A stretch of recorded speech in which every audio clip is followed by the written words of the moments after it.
함께 봉독드릴 하나님의 말씀은 사사기 13장 12절 14절까지입니다. 마노아가 이르되 이제 당신의 말씀대로 되기를 원하나이다.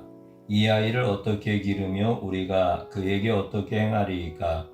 여호와의 사자가 마노아에게 이르되 내가 여인에게 말한 것들을 그가 다 삼가서 포도나무의 소산을 먹지 말며 포도주와 독주를 마시지 말며 어떤 부정한 것도 먹지 말고 내가 그에게 명령한 것은 다 지킬 것이니라 하니라. 아멘.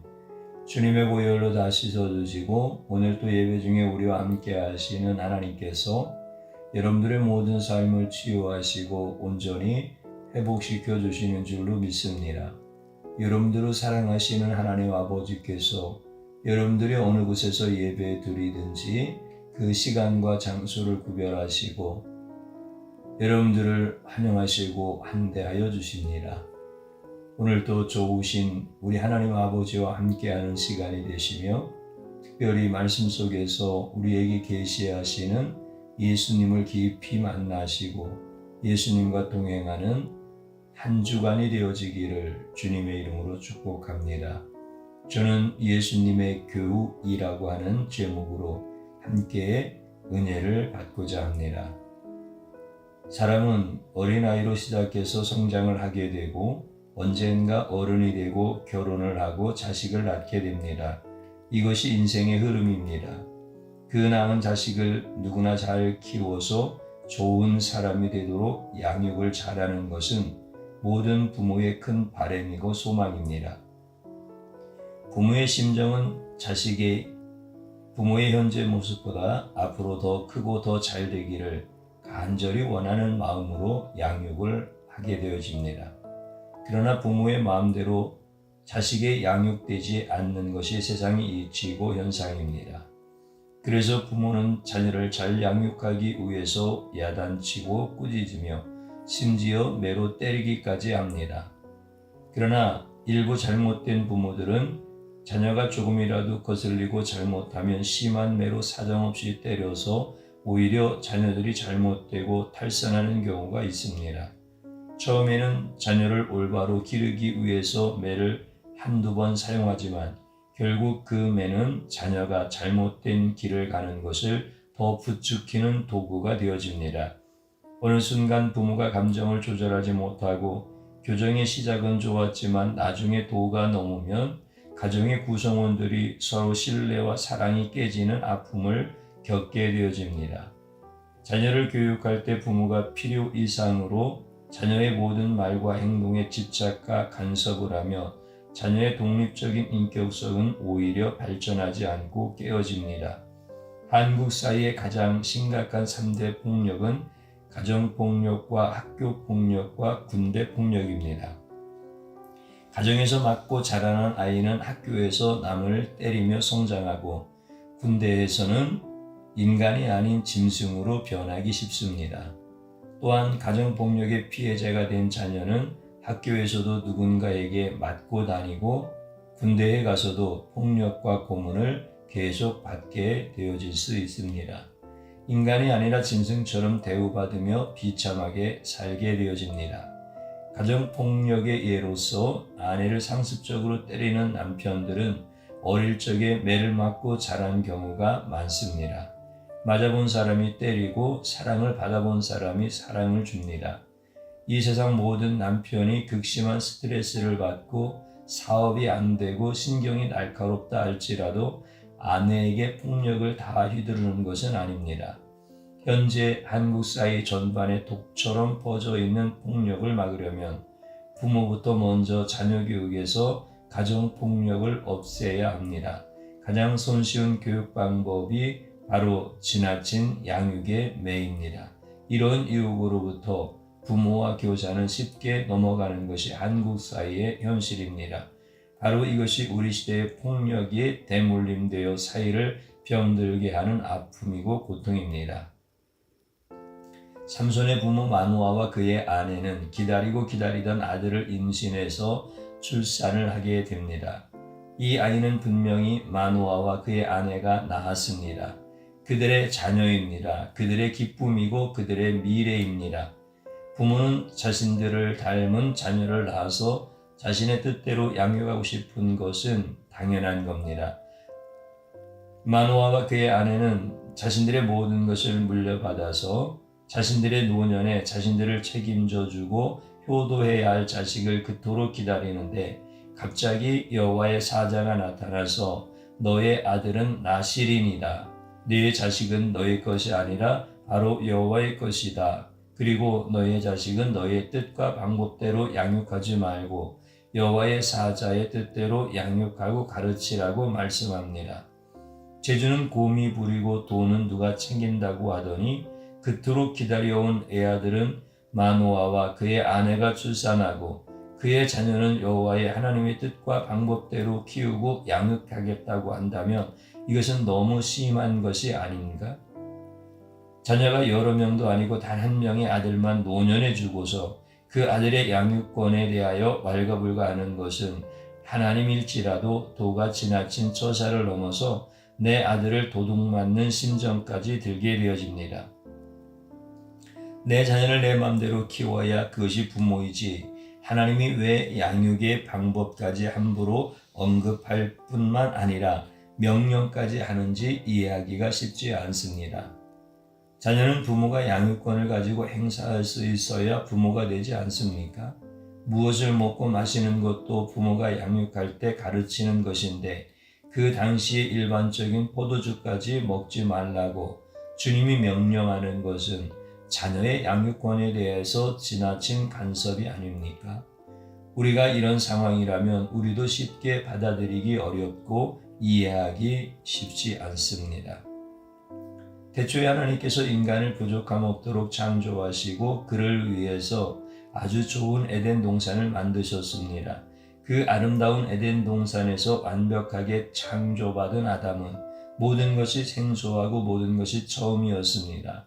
그러나 창조주 하나님께서 모든 것을 가르쳐 주었고 모든 것을 깨닫도록 엄청난 지혜를 그의 마음에 부어주셨습니다.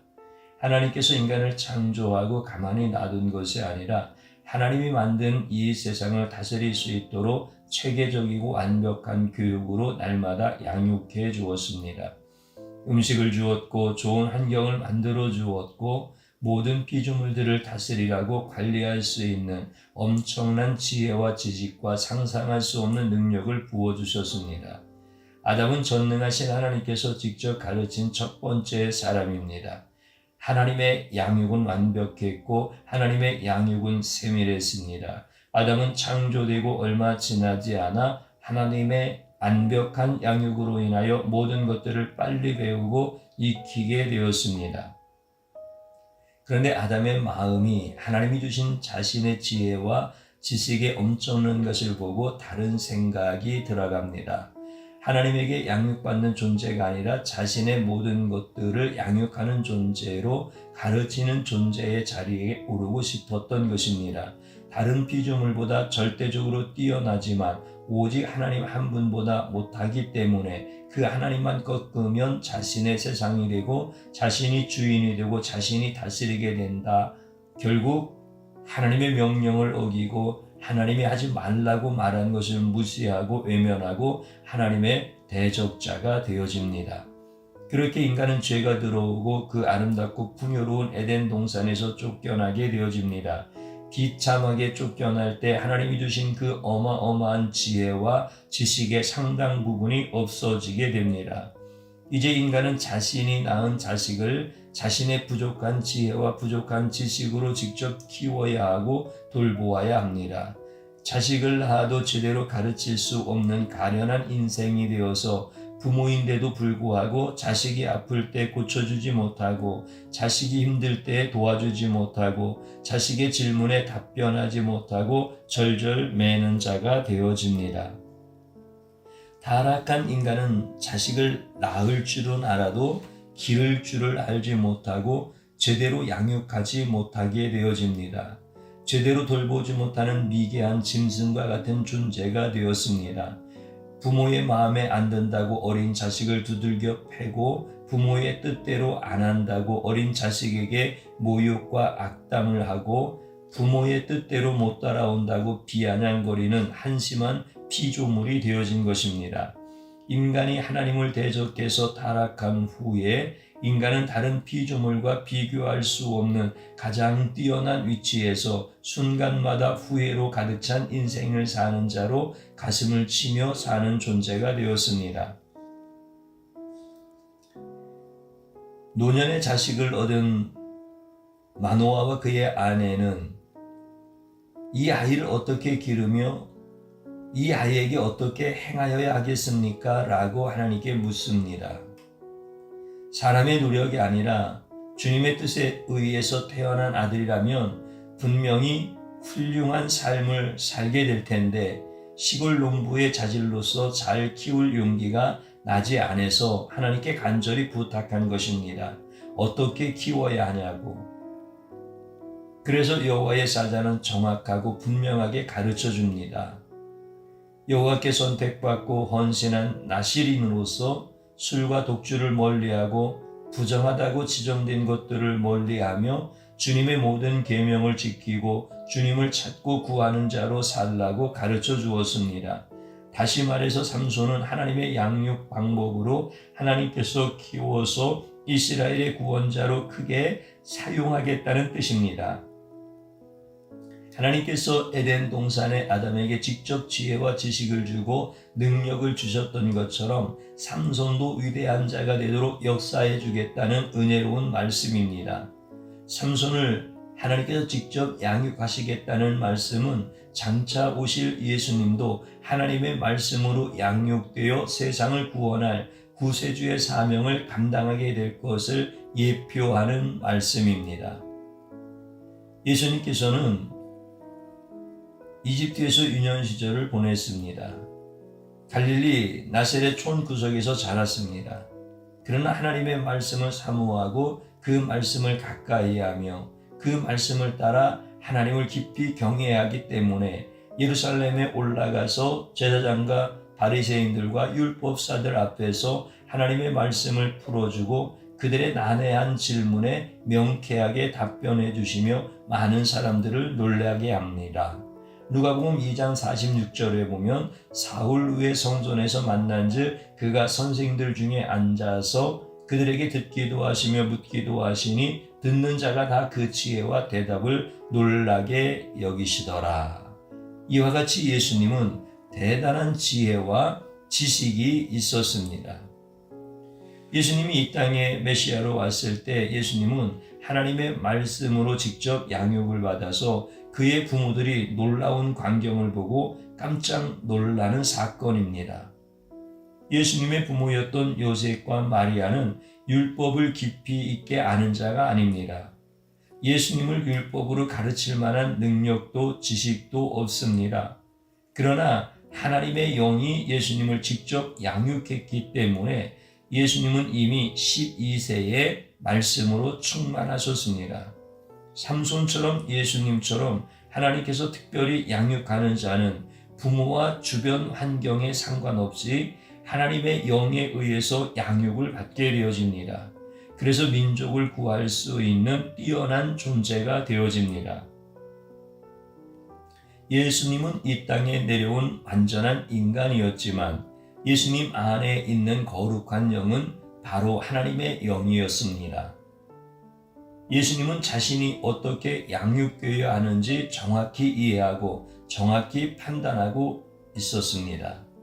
삼손은 부모인 마노아와 그의 아내에 의해서 길러졌지만 예수님은 누군가 가르치고 양육해야 하는 그런 인간적인 존재가 아닙니다. 예수님은 자라면서 스스로 말씀을 깨달았고 예수님은 자라면서 하나님의 영에 의해서 자신이 메시아인 것을 스스로 알게 되었습니다. 누군가의 교육으로 자신이 메시아인 것을 알게 된 것이 아니라 하나님에 의해서 하늘의 영적인 모든 것을 깨닫고 이해한 분이 예수님입니다. 예수님은 인간의 교육에 의해서 메시아가 된 분이 아닙니다.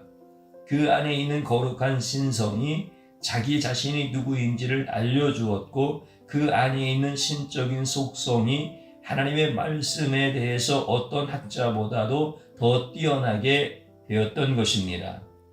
삼손과 모든 인간들은 누군가에게 양육과 가르침을 받아야 지식을 얻고 자신의 정체성을 알게 되지만 예수님의 신성은 자신과 하나님으로부터 그 모든 지혜와 지식을 스스로 알게 되어집니다.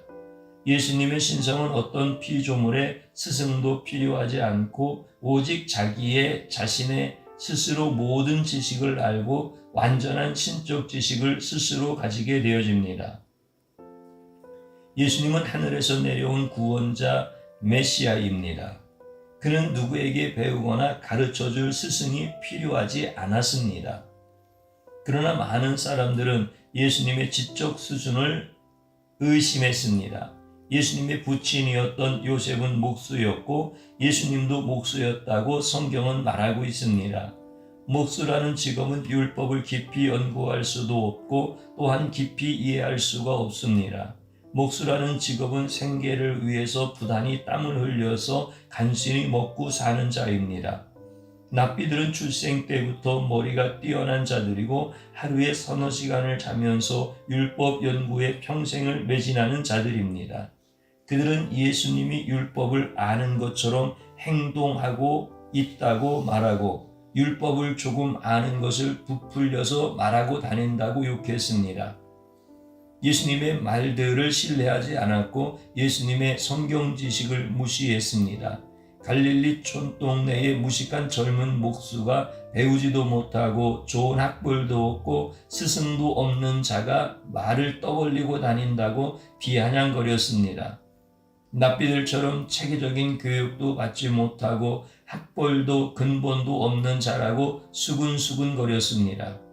예수님은 자신의 말이 수시로 무시당하는 뼈아픈 삶을 살았습니다. 자신이 학벌도 없고 뛰어난 스승도 없고 인정된 율법사가 아니기 때문에 예수님은 말을 해서 손해보는 눈물겨운 삶을 살아야 했습니다. 예수님은 이 땅에서 철저한 인간으로 태어나서 어릴 적에 그의 어미 마리아에 의해서 자라나게 되어집니다. 그래서 천주교는 마리아를 인간 중에 최고의 성녀라고 착각합니다. 마리아가 양육하고 교육해서 메시아가 된 것이 아닙니다. 예수님은 태어날 때부터 메시아로 태어났습니다. 그리고 예수님은 자신의 공생의 3년 동안에 12제자를 불러서 친히 양육하기 시작합니다. 예수님은 제자들에게 말 잘하는 수사학을 가르치지 않았습니다. 아나운서에게 가서 머리를 숙이고 말 잘하는 법을 배우라고 하지 않았습니다. 예수님은 제자들에게 율법을 암송하거나 읽도록 강요하지 않았습니다. 성경을 많이 읽고 암송하면 의로워진다고 가르치지 않았습니다. 마가복음 3장 13절을 읽어드리겠습니다. 또 산에 오르사 자기가 원하는 자들을 부르시니 나아온지라. 이에 12를 세우셨으니 이는 자기와 함께 있게 하시고 또 보내사 전도도 하며 귀신을 내쫓는 권능도 가지게 하려 하심이로라. 아멘.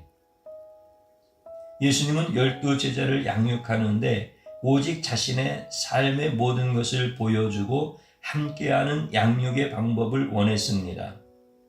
예수님의 양육 방법은 자신과 함께 있으면서 자신의 수많은 설교를 듣고 자신의 능력과 기적을 직접 보고 자신의 마음과 뜻을 철저히 깨닫고 예수님이 무엇을 가슴 아파하며 예수님이 무엇을 기뻐하며 예수님이 누구인지를 알아가도록 12제자와 하루 종일 함께 동행하였습니다.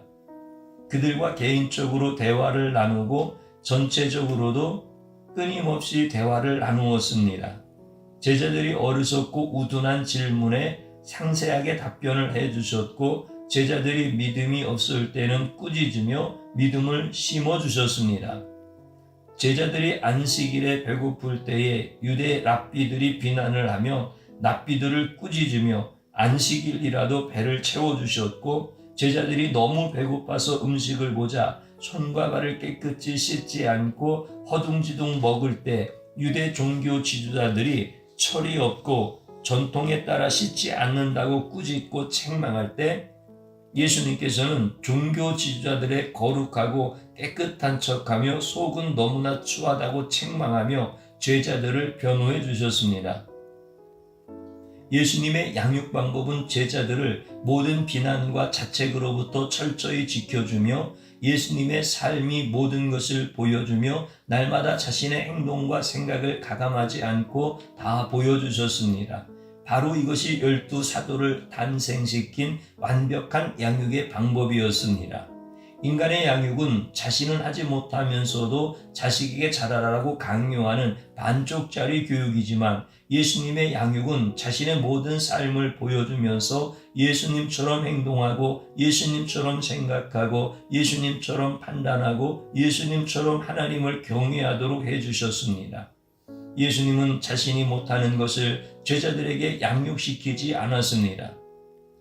예수님의 양육은 인간의 양육과 완전히 달랐습니다. 인간은 인간을 양육하면서 그 결과가 어떻게 되고 앞으로 어떤 일이 나타나는지 알지 못하는 가운데 양육합니다. 그러나 예수님의 양육은 제자들이 자신을 버리고 모두 떠날 것을 알았고 예수님의 부활을 경험한 후에도 자신들이 겟세마네 동산에서 예수님을 버리고 도망간 자책 때문에 가슴 아파서 모두 갈릴리 고향으로 돌아갈 때에 그 모든 것을 하시고 갈릴리에 먼저 가서 물고기 잡는 생계를 다시 시작한 그들을 따라가서 그들을 사랑으로 설득하고 그들을 다시 세워서 다시 사람 낳는 어부가 되도록 역사하시고 양육하십니다. 예수님의 양육이 바뀌지 않을 인생이었고 새롭게 되지 못할 죄인이 없습니다. 인간의 양육은 많은 투자를 해도 안 되면 중간에 포기하고 그만두지만 예수님의 양육은 끝까지 모두가 바뀌도록 역사하시고 명령하십니다. 어떤 피조물도 예수님의 양육에 완전히 바뀌어 새로운 피조물이 되어집니다. 하나님 아버지께서 인간의 죄를 짓고 에덴 동산에 쫓겨나서 자신의 자녀들을 스스로 양육할 능력이 없는 것을 보십니다. 그래서 하나님 아버지는 예수님을 이 땅에 생명의 양육자로 보내십니다. 예수님이 제자들을 양육하는 그 방법과 그 능력과 그 생명력과 그 사랑을 모든 사람들이 성경을 통해서 다 보게 하십니다. 그리고 인간을 낳은 그 부모는 어떻게 양육해야 하는지 알지 못하고 미련하게 있을 때에 하나님 아버지는 예수님을 이 땅에 보내서 예수님이 다시 인간들에게 자기의 자녀를 어떻게 양육해야 하는지 성경을 통해서 직접 지혜와 지식을 타락전처럼 다시 부어주십니다. 하나님 아버지는 아담을 양육하던 그 능력과 지혜를 예수님에게 부어주셔서 예수님으로 하여금 다시 인간들에게 하늘의 지혜와 능력으로 자신의 자녀들을 양육하도록 해줍니다. 하나님 아버지가 예수님을 양육자로 이 땅에 다시 보내지 않았다면 인간은 어떻게 자식을 양육해야 하는지 전혀 알지 못하고 자신의 자녀를 잘되게 한다는 것이 오히려 부모와 자식 간의 관계가 깨지는 불화의 원동력이 되는 양육이 될 뻔했습니다. 하나님 아버지께서 인간을 아담처럼 양육해 주시기 위하여 메시아를 보내주심에 감사와 찬양을 돌리는 것은 합당합니다. 시글 촌구석의 마노아와 그의 아내는 이스라엘의 구원자가 될 삼손을 출산하는 것은 고사하고 출산 후에 어떻게 양육해야 하는지 전혀 알지 못했습니다. 그래서 마노아는 질문합니다. 이 아이를 어떻게 기르며 우리가 그에게 어떻게 행할까요? 그럴 때 여호와의 사자 곧 구약에 나타난 예수님께서 마노아에게 양육의 방법을 직접 명령하여 주십니다. 마노아에게 명령할 때 마노아에게 책임만 주신 것이 아니라 마노아와 그의 아내에게 양육의 능력과 지혜도 주십니다. 그래서 충분히 삼손을 위기에 빠진 민족을 구할 수 있는 자로 양육하도록 놀라운 모든 것을 부모인 마노아와 그의 아내에게 주셨습니다. 그래서 삼손은 민족을 구원할 자로 20대 때 사사로 쓰임받게 되어집니다. 보통 사사들은 40대 전후에 민족의 지도자가 되어서 수렁에 빠진 자신의 민족을 구원하지만 삼손은 그들보다 무려 20년이나 빠르게 사사가 된 것은 바로 하나님이 마노아와 그의 아내에게 양육의 방법과 능력을 주셨기 때문입니다.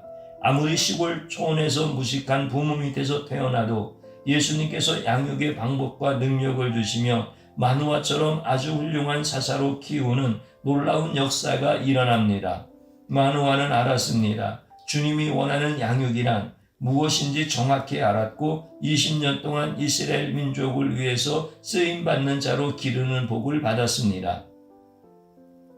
현대인들은 양육을 잘 하려고 하면 자식들과 전쟁을 치르는 경험을 해야 합니다. 부모님의 양육의 말을 듣지 않는 자식들은 전쟁포로보다 더 악질적이어서 물고문을 해도 시원치 않은 심정입니다. 많은 사람들은 오해합니다. 만약 자신이 어릴 적에 제대로 왕실 교육처럼 자신에게 맞는 양육과 교육을 받았다면 자신이 훌륭한 사람이 될 수 있다고 착각하는 경우가 아주 많습니다. 이제 우리의 양육자는 육신의 부모만인 것이 아닙니다. 모든 사람들의 양육자는 바로 예수님입니다. 예수님께서 세상 모든 사람들에게 나타나셨습니다.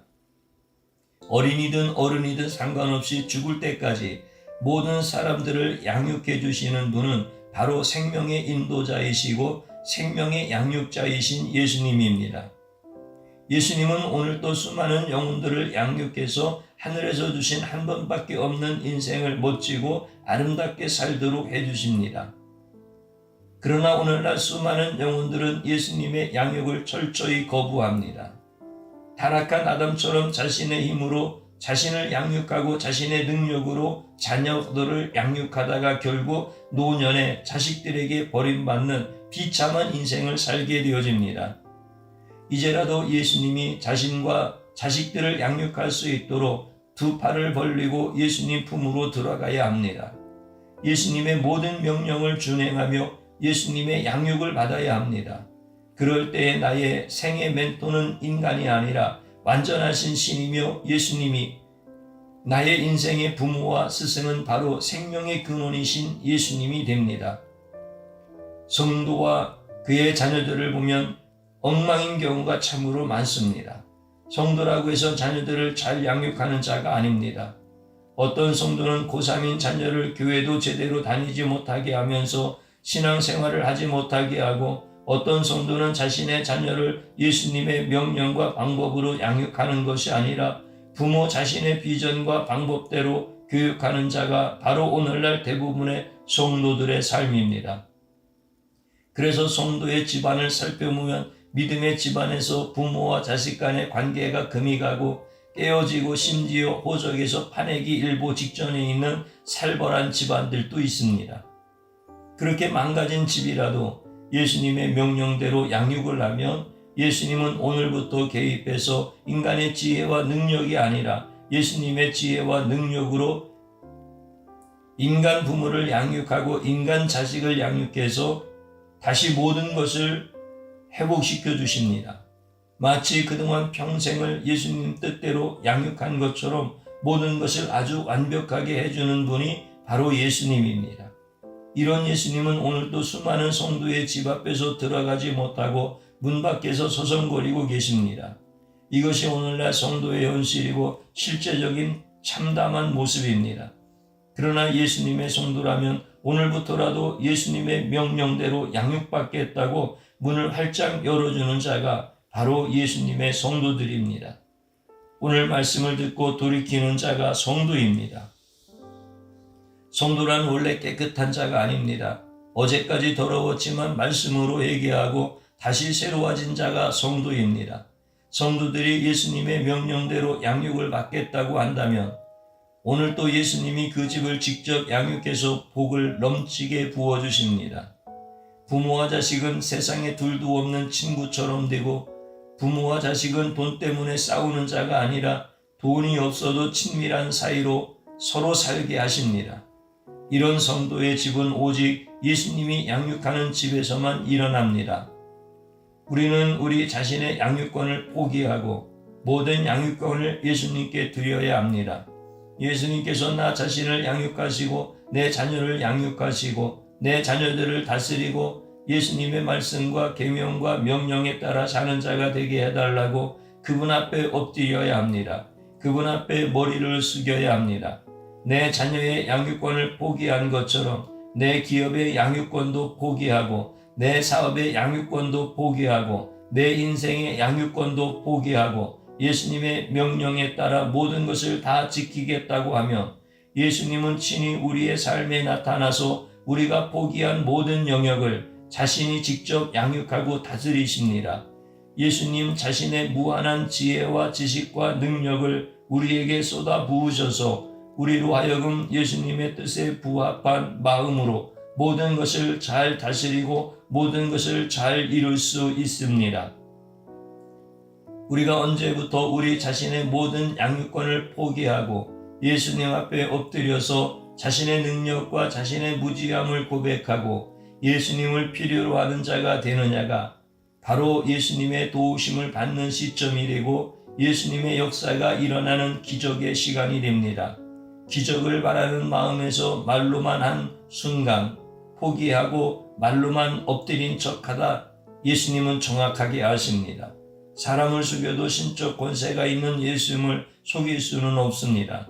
진정한 마음으로 참된 마음으로 변하지 않는 마음으로 예수님의 양육을 받는 자가 된다면 우리는 아담처럼 에덴 동산에서 양육을 받을 수 있습니다.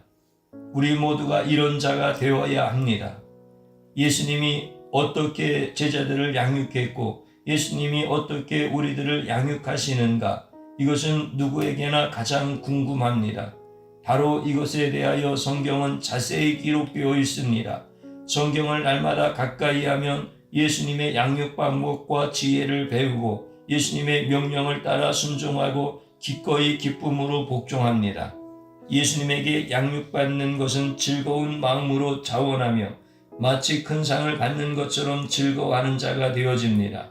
이렇게 성경을 날마다 읽게 되면 예수님의 명령은 우리 안에 항상 머물고 예수님이 친히 양육해 주심으로 다가올 모든 어떤 재난도 피하게 되어지고 또한 피하지 못한 재난은 오히려 복이 되게 바꾸어 주셔서 재난을 무서워하는 자가 아니라 재난을 바라보면 입에 침이 돌 정도로 이 세상을 예수님으로 인하여 담대하게 정복하는 자로 살게 되어집니다.